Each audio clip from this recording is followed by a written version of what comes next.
Hola a todas las personas que se conectan a este espacio de entrevistas El Espectador. Hoy la tenemos de manera virtual porque tenemos una invitada muy especial que además con su generosidad pues nos concedió este espacio aquí en Colombia y estamos con Isabel Allende que acaba de publicar su libro La Palabra Mágica, un libro que yo creo que resulta muy especial para ella, pero pues para todos los lectores y todos los que hemos seguido su obra a lo largo de tantos años, pues también va a resultar muy simbólico porque es un libro en el que ella reflexiona sobre lo que ha sido ser escritora, de cómo ha llegado hasta este punto, cómo ha hecho cada uno de sus libros. También nos deja unos trucos y unos consejos muy valiosos para los que queremos escribir y de pronto nos da miedo y de pronto nos saboteamos. Yo me sentí muy identificado con varios de esos consejos que ella da, pero sin más preámbulos, pues le doy la bienvenida a Isabel Allende. ¿Cómo estás? Hola, muy bien. Muchas gracias por tenerme en el programa. Bueno, no, pues arranquemos con esta pregunta de contexto para la gente que necesita entender un poco de qué va este libro de la palabra mágica que acaba de salir. Ya les conté un poquito, pero cuéntanos rápidamente, Isabel, por qué quisiste escribir este libro, por qué se dio esta idea de reflexionar sobre tu oficio de escritora y de, pues, de tu proceso de en tantos años sobre tu literatura. Mira, llevo como 45 años escribiendo y nunca me había puesto a pensar por qué lo hago ni cómo lo hago, sino que es un proceso muy instintivo, muy orgánico casi. Pero la BBC tiene un programa que se llama Masterclass y querían hacer una clase que en el fondo son 21 clases conmigo sobre la escritura. Y vinieron a mi oficina y me entrevistaron durante toda una semana. Tenía yo que sentarme en una silla con el mismo vestido, el mismo peinado, el mismo maquillaje, para que pareciera una sola toma. Y me preguntaban, me hacían una pregunta, y yo tenía que desarrollar eso sin bosquejo previo, o sea, sin haberlo preparado. Por ejemplo, cómo se construye un personaje, o qué es lo que es la estructura de un libro, o cómo hace usted para crear suspenso. Y entonces, al elaborar las respuestas para la BBC, me di cuenta que hay un cierto método en mi locura y que se puede explicar. Entonces, cuando terminó eso, me puse a pensar que ya existía la clase, que es de autoayuda, de manera que no tenía ningún sentido que yo repitiera eso, pero que podía escribir sobre la filosofía de la escritura, qué hay detrás del deseo de escribir y cómo ha sido mi experiencia personal, no como autoayuda, sino más bien decirle a los lectores, mire, esto es lo que hay, así se lee un libro, así se escribe un libro. Si usted tiene miedo de la pantalla o de la página en blanco, tírese al agua, hágalo. Ese tipo de cosas. Y así salió este librito. Cuéntanos en ese proceso de ir recordando cómo y de ir contando cómo hacías tus libros, pues sí, ¿qué sentías? ¿Cómo fue revivir esos años, no sé, de cuando escribiste La Casa de los Espíritus, pero en general, ¿cómo fue volver a hacer memoria sobre estos 45 años que llevas escribiendo literatura? ¿Sentiste, no sé, como, pues claro, puede ser orgullo, por supuesto, pero se revivieron quizá algunas emociones que en su momento fueron importantes para esos libros? Pude recordar qué fue lo que motivó cada uno de los libros. Por ejemplo, La Casa de los Espíritus, mi primera novela, es un ejercicio de nostalgia. Yo estaba viviendo en exilio en Venezuela, iba a cumplir 40 años y sentía que no había hecho nada con mi vida y que todo el pasado se perdía.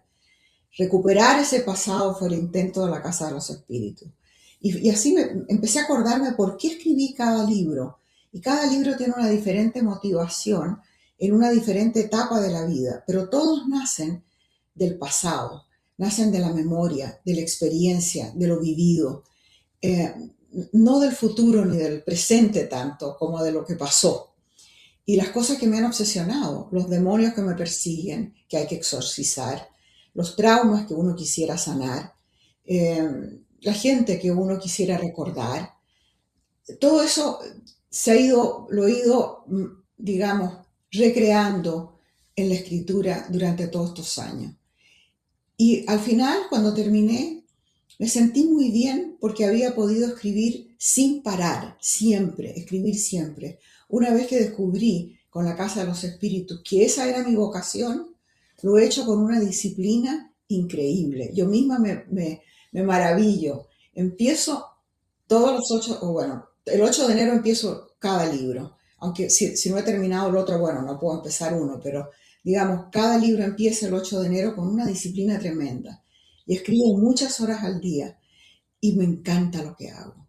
Tengo verdadero amor por lo que hago. En varios momentos del libro tú hablas, como lo acabas de mencionar, de la importancia del pasado y por ende hay una relación ahí también con la memoria, ¿no? Con el recuerdo.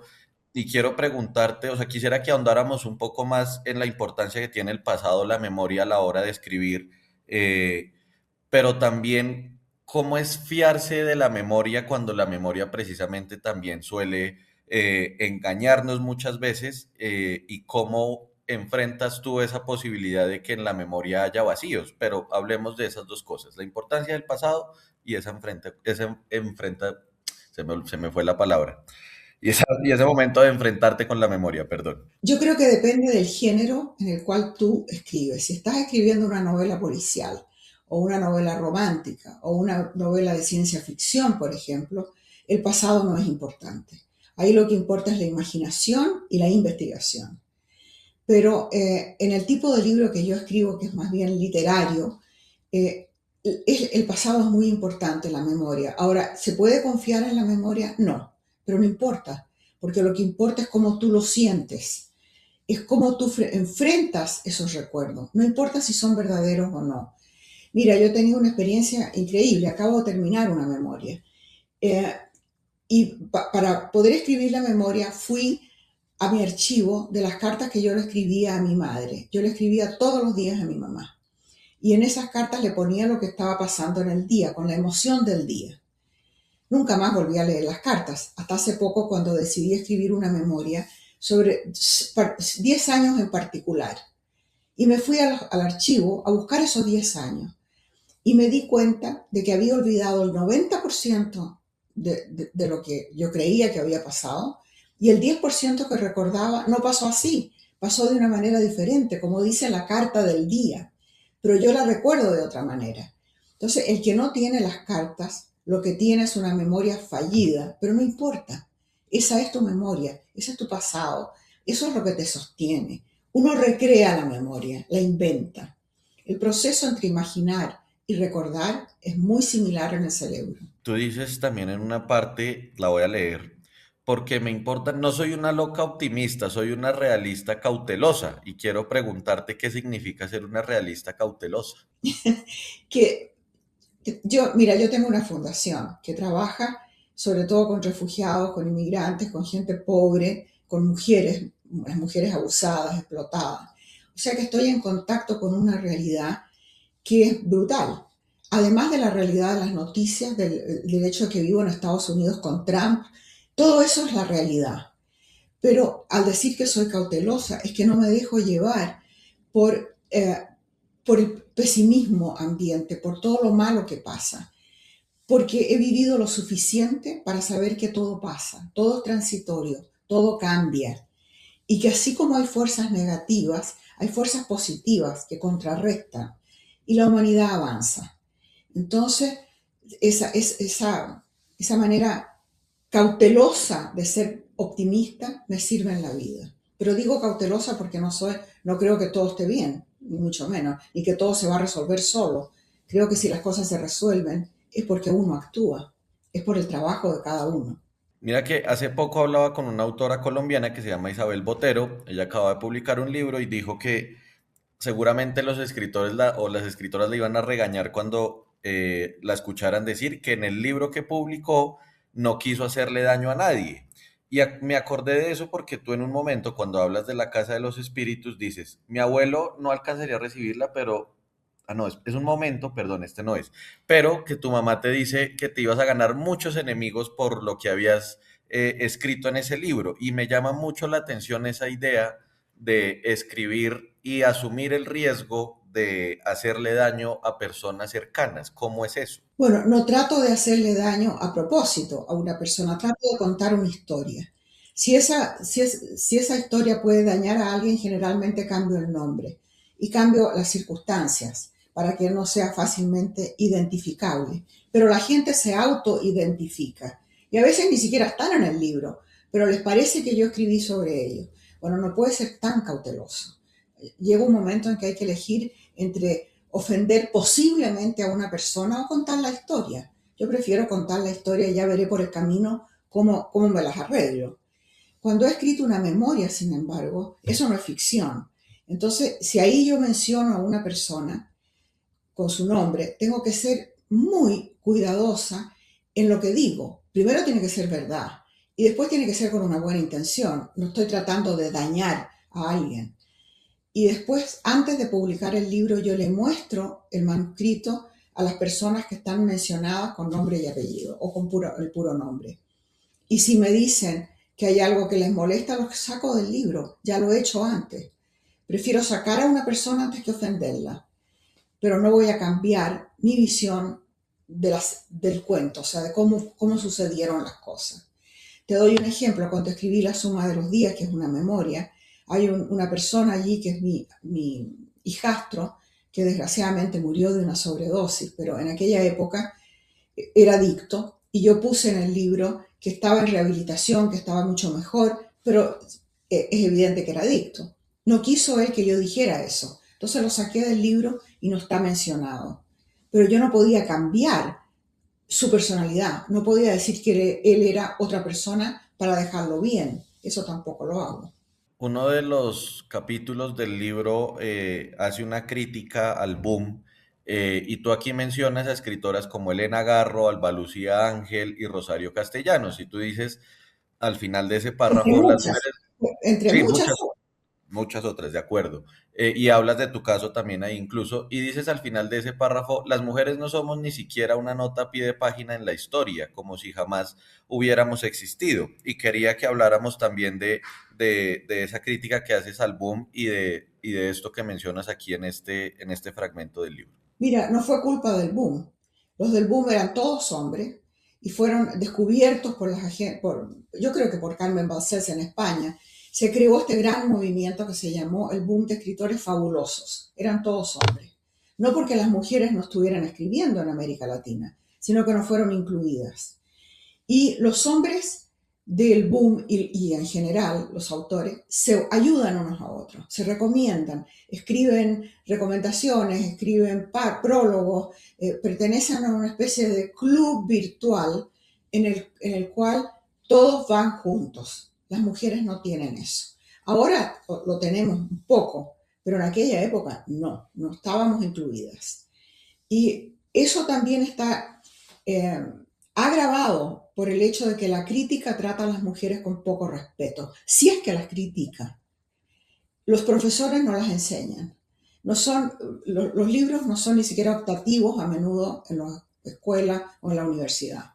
Entonces hay una especie de conspiración de silencio contra la mujer que se ha ido venciendo en el tiempo. Han cambiado las cosas. La Casa de los Espíritus se publicó en 1982-83. Y desde entonces, imagínate, han pasado 40 años, la cosa ha cambiado. Y las mujeres hoy día publican mucho y son mucho más respetadas. Pero yo diría que son mucho más respetadas en Europa y en los Estados Unidos que en América Latina.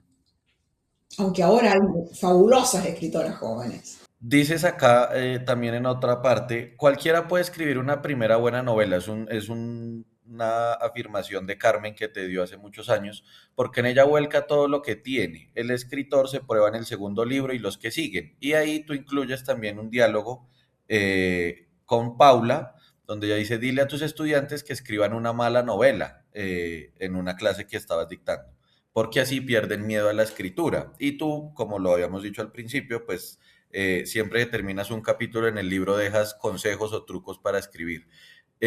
Hablemos un poco de cómo es vencer ese miedo a la escritura, cómo es enfrentarse a esa hoja en blanco, y que no siempre hay, digamos, una historia ya en la cabeza, sino que la historia va surgiendo, y eso también lo cuentas. Hablemos de eso un poco. Yo creo que el propósito de la clase de la BBC, no de este libro, pero de la clase que hice en la BBC, era decirle a los aspirantes a escritores que hay que perderle el miedo al proceso.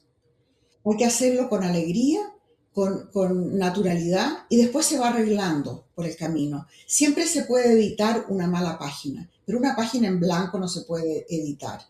Entonces hay todo un proceso de corrección posterior. Pero primero que nada hay que soltarse y decir, ok, yo lo que quiero es contar una historia. ¿Cómo la voy a contar? No importa. Empecemos como se pueda. Y ya por el camino veremos. Ese es mi proceso. Hay otra gente que escribe un bosquejo detallado de cada cosita que va a poner en el libro. Y esa es otra manera de escribir que también resulta, pero igual hay que vencer el miedo de lanzarse. Yo siempre pienso, yo no tengo ningún sentido del ritmo. Y fui a una clase para aprender a bailar no sé qué cosa. Y como me siento tan traumada, no podía dar ni siquiera el primer paso. Hasta que dije, ¿a quién le importa lo mal que bailo?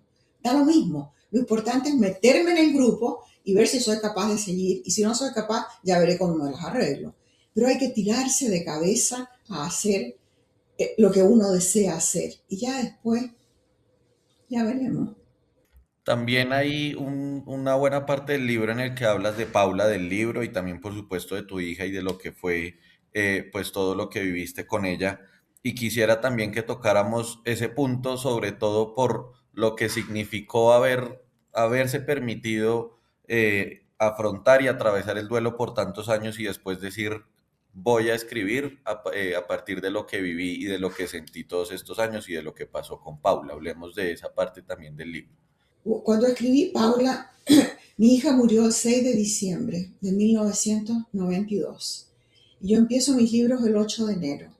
Entonces, un mes más tarde, mi madre me preguntó, ¿qué vas a escribir? Yo le dije, pero mamá, estoy de duelo, yo no puedo escribir nada, me siento vacía. Y mi mamá me dijo, si no escribes te vas a morir. Y mi manera de exorcizar el duelo, de vivir el primer tiempo del duelo, que fue el más doloroso, fue escribiendo. Otra gente maneja el duelo de otra manera, pero para mí la única manera de sobrevivir a lo que había pasado fue desmenuzarlo en la palabra escrita día a día durante un año. El mismo año que Paula estuvo enferma, me tomó ese mismo año al año siguiente contar toda la historia. No pensaba que se iba a publicar el libro. Yo creí que era algo que estaba escribiendo para mí y para el marido de Paula, el viudo de Paula, Ernesto. Pero cuando terminé el libro, la familia, Ernesto, mi agente, todo el mundo dijeron que este libro podía ayudar a mucha gente y que debía ser publicado. Y la verdad es que en todos estos años, mira que ha pasado tiempo, recibo, yo diría, una o dos cartas semanales, mensajes semanales, de gente que está leyendo el libro o lo leyó o se lo quiere dar a alguien que está pasando por un duelo. Y no es solo gente que se le ha muerto un hijo, sino gente que ha tenido una pérdida fuerte y que siente que yo tengo algo que decirles, que los puedo ayudar. El libro ha conectado a mucha gente y tengo muchas historias conmovedoras de lo que pasó con ese libro. Te voy a hacer dos preguntas en una, ya quedan muy pocas. Dices también, cambiar de género es muy estimulante porque me obliga a experimentar, pero hay uno que no me atrevería a abordar, la poesía, por la cual tengo demasiado respeto.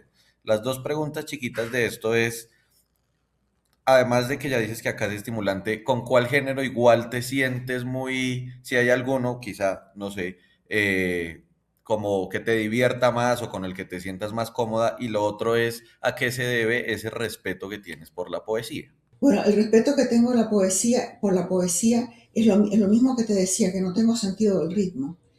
Y la poesía es ritmo, es música. Está mucho más cerca de la música que de la literatura.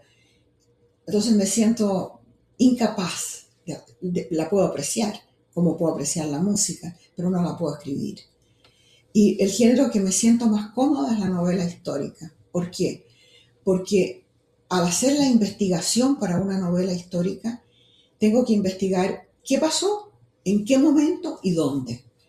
Y esas tres cosas me van a dar el escenario donde yo puedo mover a mis personajes. Los personajes no los tengo, la historia tampoco, el argumento de la novela no lo tengo, pero sí tengo, perdona, todo ese fundamento que me permite moverme con una cierta seguridad y me ayuda, es la mitad del libro.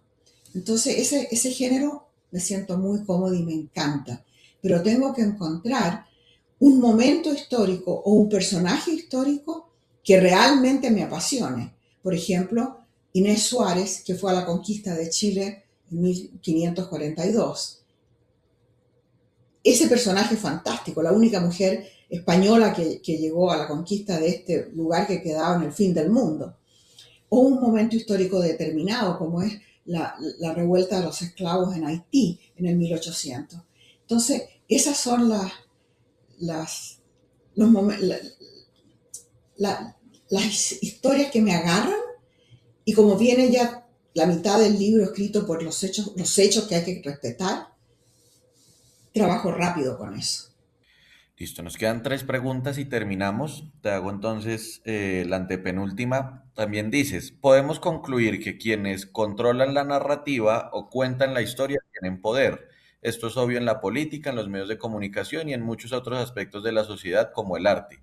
Y dices ahí más abajito, con escasas excepciones, la literatura carece de ese poder porque su alcance es mucho más limitado. Y me llama la atención porque es curioso, pues la palabra con tanta importancia, pero en la literatura no hay ese poder que mencionas ahí y quería preguntarte pues sobre esa reflexión que haces del poder de la palabra y de lo que carece la literatura en ese sentido.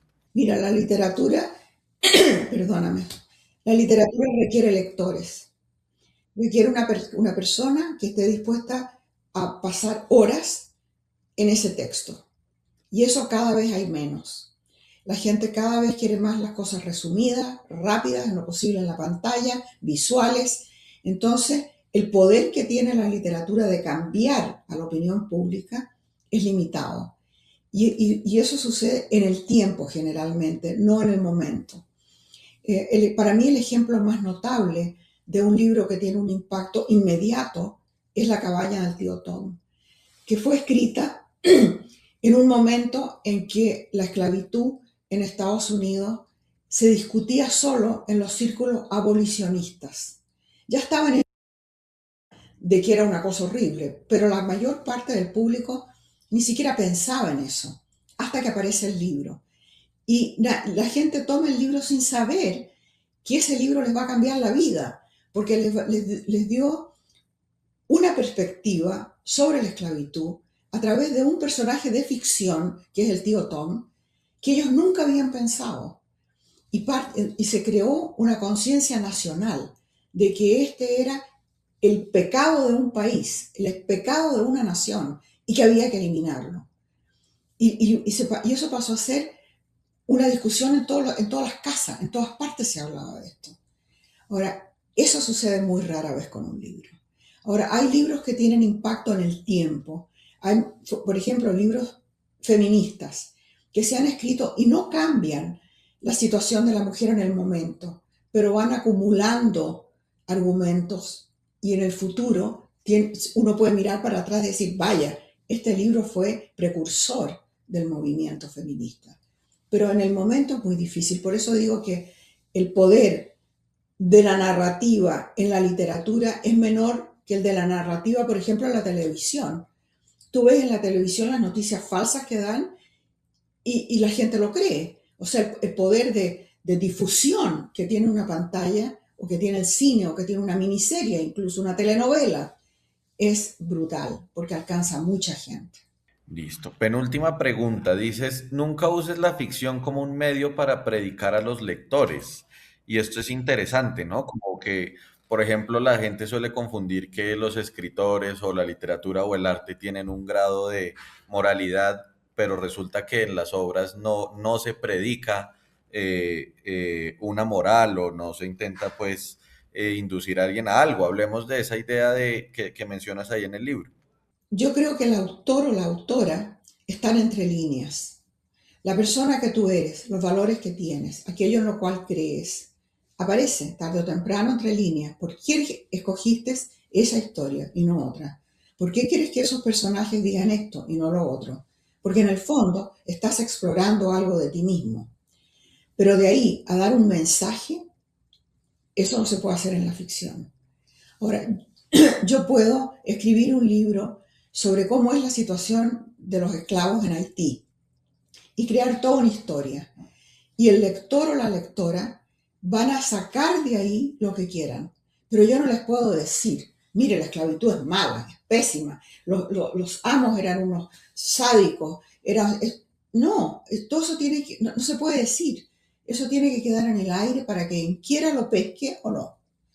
Y a mí me llegan muchos mensajes de gente que me dice, eh, yo he pasado por una experiencia de muerte porque me asaltaron y quiero escribir esto para ayudar a otras mujeres que pueden ser asaltadas. Yo le contesto, no ayude a nadie, no escriba el libro para ayudar a nadie. Usted si quiere cuente su historia y deje en el aire cuál es el mensaje de esto. No lo diga, porque yo como lectora no quiero que me machaquen lo que voy a pensar o lo que voy a sentir.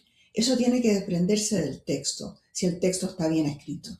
Dices al final del libro, perdón por el spoiler a los lectores, a las lectoras, que tú no hubieras podido ser escritora si te hubieras quedado en Chile. Dices, si me hubiera quedado en Chile, seguramente habría sido una periodista, pues sí, consagrada en tu país, pero y aquí quizá tal vez la pregunta va más hacia esa melancolía, esa nostalgia de la que hablabas al principio de la entrevista, pero quería que habláramos también de ese tema y de la condición migrante que mencionas en ese último capítulo, porque me parece que es un asunto transversal, si se quiere, en tu obra literaria. Yo cuando me tengo que definir, digo que soy una persona desplazada. Eh, Toda mi vida he tenido que moverme de un lugar a otro, sin poder plantar raíces en ninguno. Tengo raíces en la memoria y en los afectos, pero no en lugares. Yo no tengo amigos de la infancia, no tengo recuerdos de un colegio porque estuve en muchos. Mi infancia y mi juventud fue siguiendo los pasos de mi padrastro, que era diplomático. Después me tocó ser exiliada después del golpe militar en Chile. Después inmigrante en los Estados Unidos. Entonces, toda mi vida he sido extranjera. Y eso yo creo que ha determinado el hecho de que soy escritora. Porque cuando uno no pertenece en una parte, hay que ser muy cuidadoso con la realidad para entender las claves, los códigos de donde uno está. Hay que observar, hay que escuchar, hay que adaptarse, hay que tratar de entender, hacer las preguntas que nadie más se hace, porque si tú perteneces en un lugar, ni se te ocurre preguntar eso. Pero si eres extranjero, tienes que preguntarlo. Y en las respuestas muchas veces obtienes las historias. A mí me ha ayudado mucho esta sensación de ser siempre extranjera. Me ha ayudado en la vida para ser muy adaptable, muy flexible, y me ha ayudado en la literatura para tener una visión más o menos universal de la realidad. O sea, yo no estoy concentrada en una parte y en un tipo de gente. A mí me interesa la gente en general, la diversidad. Eh, Estoy tan cómoda hablando de una abuela en un mercado en Nepal como de una esclava en Haití, porque me puedo poner en el papel de esa persona sin ninguna dificultad. Y creo que eso es porque no pertenezco a ninguna parte. Maestra Isabel, le voy a pedir el favor de que igual se quede una vez terminemos acá, pero voy a despedir a las personas que se conectaron en este espacio de entrevistas El Espectador. Espero que hayan disfrutado mucho de este diálogo y de escuchar a la maestra Isabel Allende y de sus secretos, sus pormenores y sus detalles sobre su proceso creativo y pues sobre lo que ha sido escribir por más de 40 años. Entonces, maestra Isabel, muchas gracias por haber aceptado la invitación del Espectador y bueno, pues que el libro se venda muchísimo y que mucha gente siga acercándose a tu obra. Gracias.